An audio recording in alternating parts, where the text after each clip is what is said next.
जय महाकाली, जय महारुद्र, हर हर महादेव, जय गुरुदेव। साधकों, आप सभी को नवरात्रि की हार्दिक शुभकामनाएं। कल से हमारे चैत्र नवरात्रि का प्रथम दिवस है कल, और कल से हिंदू नववर्ष 2082 संवत्सर की शुरुआत हो रही है। साधकों, सभी को नवरात्रि की ढेर सारी बधाइयाँ। साधकों, आज हम आपको नवरात्रि के 9 दिवस किस प्रकार से साधना करनी है, किस प्रकार से माता का पूजन करना है। जो कोई भी साधक नई साधना नहीं कर रहा है, वो इस प्रकार माता के नव रूपों का प्रतिदिन किस प्रकार से पूजन अर्चना जप आदि कर सकता है, किन मंत्रों का जप कर सकता है, वह आज आपके समस्त जानकारी के साथ उपस्थित हूँ। और एक और चीज़ की, आज सभी को जो भी इससे रिलेटेड साधना करना चाहता है हमारे टेलीग्राम चैनल से जुड़ जाए। इसकी संपूर्ण जानकारी, संपूर्ण मंत्र आदि हम अपने टेलीग्राम चैनल पर उपलब्ध करा देंगे। और यदि कोई और अन्य सहायता हो तो व्हाट्सएप पर संपर्क कर सकते हैं। वह कुंडली विश्लेषण आदि है तो जो भी संपर्क करना चाहता है व्हाट्सएप पर संपर्क करें। विशेष छूट के तहत उसका कुंडली विश्लेषण किया जाएगा। यदि वह कोई विद्यार्थी है तो उसका विशेष छूट के साथ शुल्क में भी विशेष छूट से मिल प्राप्त होगी। साधकों, देखिए, जैसे हर बार मैं देखता हूँ, नवरात्रि का अर्थ यह नहीं है कि हम रात्रि को जागरण करें, मात्र भजन कीर्तन करें और दिन काट दें।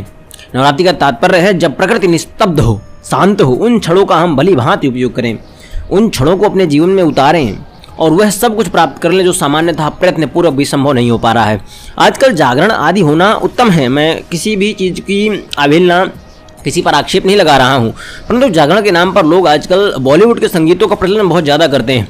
वहाँ पर संगीत और ज्ञान और आत्मचेतना और जागरण कुछ नहीं होता है। वहाँ पर केवल बॉलीवुड संगीतों का बजा करके और उन पर नृत्य करते हैं, जो कि सर्वथा अनुचित है। साधकों, शास्त्रों में कहा गया है कि साधक नवरात्रि पर्व पर वह सब कुछ प्राप्त कर सकता है जो उसके भाग्य में नहीं भी लिखा है, क्योंकि हम ऋषि पुत्र हैं, शक्ति पुत्र हैं। अगर ऐसा ना होता तो नवरात्रि रची ही ना जाती, माँ दुर्गा के विग्रह की पूजा अर्चना ही क्यों की जाती। यह प्रतीक है जो हर 6 महीने में और हर महीने में गुप्त नवरात्रि के रूप में हमें स्मरण दिलाने का कि हम शास्त्र धारणी माँ के ही तेजस्वी पुत्र हैं, तथा इसे हम इस नवरात्रि पर्व पर साधना रूपी शस्त्र को उठाकर अपने जीवन के दुखों को जड़ से काट देना चाहते हैं, और हम इसमें समर्थ हैं। इस 9 दिन का लाभ उठाकर उन जीवन के अभावों से आप मुक्त हो सकते हैं। साधकों, जीवन में सुख हो, पूर्णता स्वस्थ हो, धनागम के स्रोत खुल सकें, व्यापार में वृद्धि हो, नौकरी में उन्नति प्राप्त हो, पुत्र सुख की प्राप्ति हो, भवन निर्माण एवं वाहन सुख की प्राप्ति हो सके, शत्रु परास्त हों, कर्ज आदि से छुटकारा मिले, स्त्री पुरुष दोनों ही अखंड भाग्यवान बन सकें और सकुशल परिवार चल सके, भाग्योदय हो, राज्य सम्मान, राजनीतिक श्रेष्ठता, सफलता प्राप्ति हो सके, इसके अवसर मिल सके, और जो वैवनस्यता संपूर्ण विश्व में फैल रही है वह कम हो सके। हमारे भारत के व्यक्ति, हमारे भारत की संपूर्ण जनता आपस में सहयोग से रह सके और हिंदू धर्म का उत्थान हो सके, समस्त मनोवांछित कार्यों की पूर्ति हो सके। साधकों, उपरोक्त बिंदु जो भी मैंने अभी आपको बताए हैं, सही अर्थों में नवरात्रि पर्व की मूल भावना है।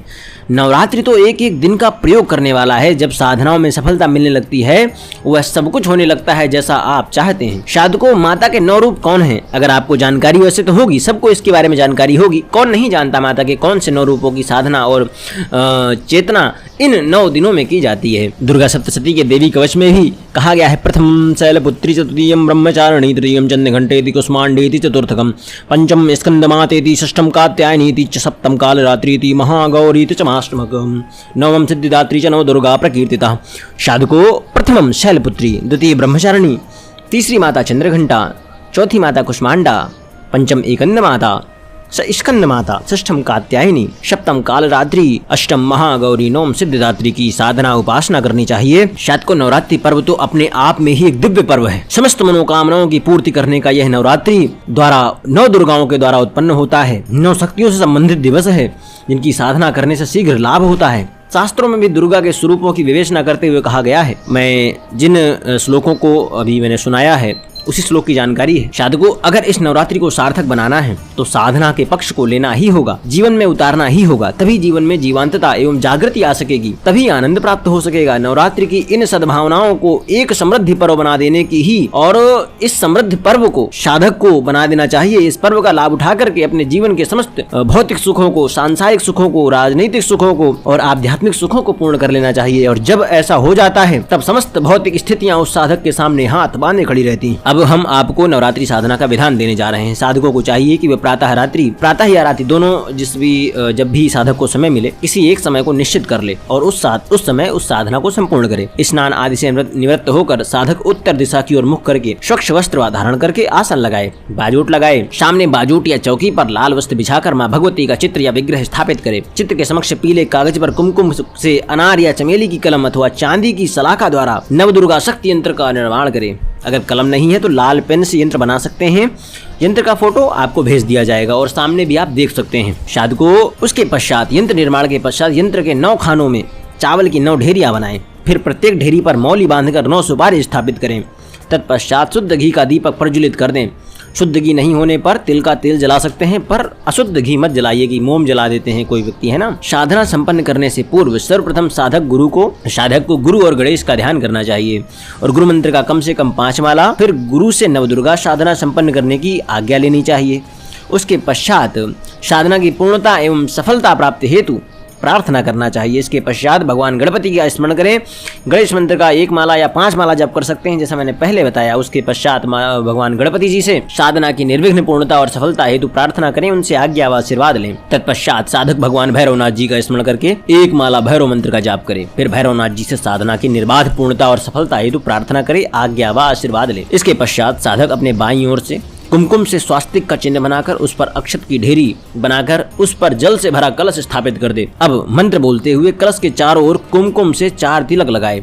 ओम पूर्वे ऋग्वेदाय नमः, पूर्व में कुमकुम का तिलक। अब ओम उत्तरे यजुर्वेदाय नमः, उत्तर में यजुर्वेद के नाम से कुमकुम का तिलक। ओम पश्चिमे सामवेदाय नमः, कलश के पश्चिम में सामवेद जी के नाम से, सामवेद हमारे वेद हैं, एक कुमकुम का तिलक या बिंदी। ओम दक्षिणे अथर्ववेदाय नमः, उसके पश्चात कलश के दक्षिण में एक फिर कुमकुम की बिंदी लगाएं वेद अथर्ववेद के नाम से। चतुर्वेदम आवाहयामि स्थापयामि नमः, अब आपने चारों वेदों को आवाहन करके स्थापित कर दिया है कलश में। उसके पश्चात आपको ओम गंगे च यमुने चैव गोदावरी सरस्वती नर्मदे सिंधु कावेरी जलेस्मिन् सन्निधिं कुरु, यह करते हुए आपको उसमें कलश में जल डालना है। इसका अर्थ ये होता है कि आप जलाशय गंगा जल भी मिलाकर डालेंगे तो संपूर्ण माता गंगा के रूप में परिवर्तित हो जाती हैं। अब श्लोक का उच्चारण करते हुए कलश में कुमकुम या चंदन डालें। ओम गंधन द्वाराम दुरादर्शाम नित्य पुष्टाम करीषणी ईश्वरी सर्वभूतानाम तामि होपाहम श्रियम अक्षताम समर्पयामि नमः बोलकर कलश में अक्षत अर्पित कर देना है। अब आपको एक सुपारी अर्पित करना है कलश के अंदर। ओम यह फलिनीर्या अफला पुष्पायाक्ष पुष्पणि बृहस्पति प्रसूतास्ता नो उम्वच्चन्तु गुम हंस।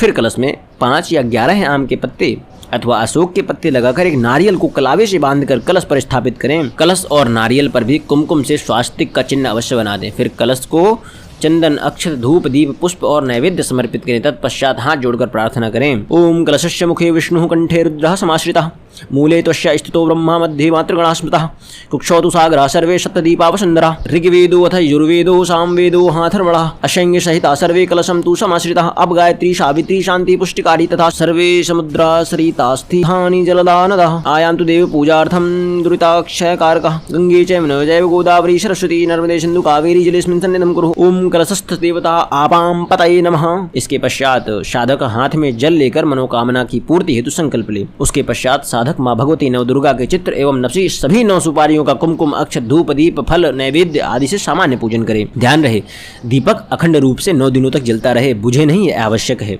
घर छोड़कर कोई जाएगा नहीं, घर पे कोई न कोई रहेगा। जो प्रमुख कलश का स्थापना कार्य है वह जरूर घर पर शाम के समय पर तो पहुंच ही जाए। साधक पूरे 9 दिन तक ब्रह्मचर्य का कठोर पालन करेगा, एक ही समय भोजन करेगा, जमीन पर सोएगा, दिन में निद्रा अधिक नहीं लेगा और मेरे हिसाब से लेना ही नहीं चाहिए। यथासंभव बातचीत कम ही करेगा तो ज्यादा उचित रहेगा। अब प्रथम दिवस आ गया माता शैलपुत्री का। यह दुर्गा का प्रथम उदात्तमयी शक्तिपुंज स्वरूप है जो साधक को अभीष्ट प्रदान करती हैं। साधकों यह पूरा पूजन था। अब आपको एक एक करके समस्त माताओं का पूजन करने हेतु आज 9 वीडियो डाले जाएंगे। छोटे छोटे वीडियो होंगे 2-2 मिनट के, जिसमें आपको संपूर्ण रूप से यह बताया जाएगा किस प्रकार से प्रत्येक दिवस माता का पूजन करना है। इसी के साथ में आज हम आपसे विदा लेते हैं। विदा नहीं ले रहे हैं, अगले वीडियो हेतु आपके पास सारे वीडियो आएंगे 1-1, 2-2 मिनट के, जिसमें प्रथम शैलपुत्री माता से लेकर अष्टम नवम सिद्धिदात्री माता तक प्रत्येक दिवस का पूजन मंत्र और विधान बताया जाएगा। आशा करता हूँ आपको सब कुछ स्पष्ट समझा पाया हूँगा। जय महाकाली, क्योंकि वीडियो बहुत लंबा जा रहा है। जय महाकाली, जय महारुद्र, हर हर महादेव, जय गुरुदेव।